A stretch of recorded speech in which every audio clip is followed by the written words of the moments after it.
doing, doctor? What brings you in here this morning? Check up. Check up, come here.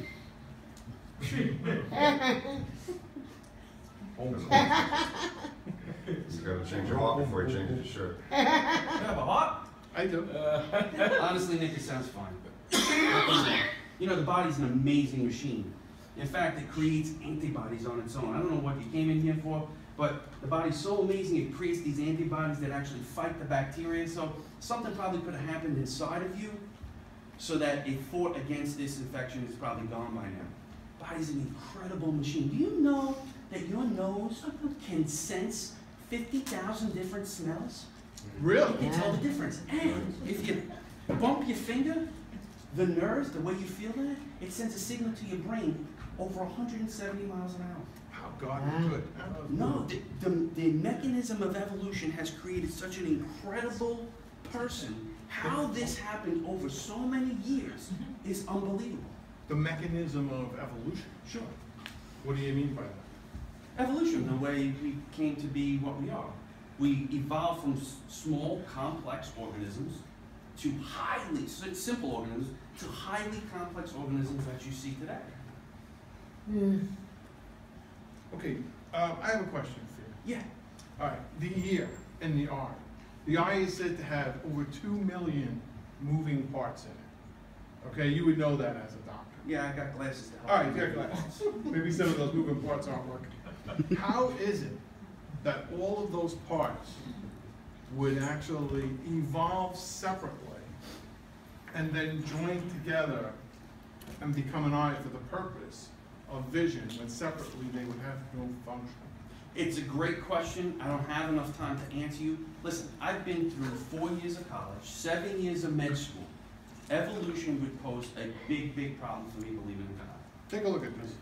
You know what this is? Yeah. This, You didn't find that in my office, did you? I did. I found it right outside while I was reading. I went to pick up a magazine and this was out there. Do you know apologetics right now? Do I know it? Do you know apologetics or you don't know apologetics? Well, I do know apologetics. Now you know apologetics. Okay. Take a look at this. Come Okay. here. Put your finger right here. I want you to just press that button right here. No. All right. Come here, Doc. Look at this. Look at this. Take a look at this mousetrap. There are 5 components here. Come here. Let's go over it. I won't hurt you. All right. Just watch your eyes, okay? There are 5 components in this thing. There's a base. There's a sort of bar. There's a thing that holds the bar, a spring, and a trigger. If any one of these components are missing, will this mousetrap work? No. All right. So it takes all of these components together, but separately, these components are useless to this thing, right? But together, they actually work. See that? Yeah. Yeah, that's yours. You're welcome. All right. That's yours. Did you realize though? So Aside my from question to you is yeah, this: yeah. how did the eye or an ear, which is so much more complex than that, evolve without having a goal-directed purpose?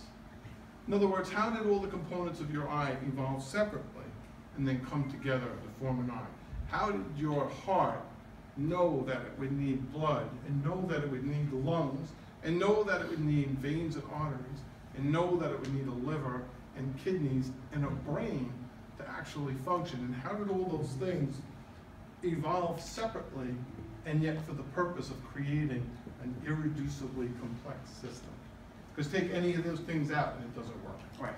I can't explain exactly how that happened, but what I can explain to you is that when they examine DNA under a microscope, we have almost 96, 97% similar DNA to apes, which automatically means we have a common ancestor.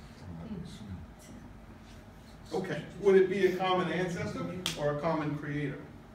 Well, since I don't believe in a creator, it would be a common ancestor.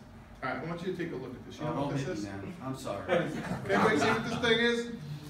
What is this thing? Anybody? That's what the Church of Latter-day Saints. It's the Church of Latter-day Saints. Get rid of that one. He's being effective. All right, what's happening here? What are we doing? We're taking the genetic information off of our, what's going on here? The proteins that make up a DNA. What's going to happen to this poor creature? If we remove any of these parts of this DNA, what's going to happen? It's not going to live. It's going to die. It can't live without these pieces. Wow. All right, it has to be exactly intact, and it's so unique that they can tell it's you out of anybody else in this world by looking at your DNA. You're right, you see like these CSI programs, what do they check for? The DNA. That's how unique it is. Now, if this was to become another animal, okay, what we would need is extra material. If we went from, let's say, a lower animal to a higher animal, we need more genetic information for this to create that animal. But a DNA molecule cannot attain new genetic information. It's locked just the way it is. So how does a lower animal turn into a higher animal if the DNA cannot gain new genetic information? Do they teach you that at this church? No, I learned this in Home Depot. Home is where your heart is. And your heart will be also. You make a good point, Nick. I'm going to write you a clean bill of health, and we'll talk about this next time you're in. I hope everything's okay. Pray for me, maybe. Listen, before we do that, can we go back to Uncle Bob? I want to ask Uncle Bob a question. Uncle Darwin. Uncle Darwin. Let's go back to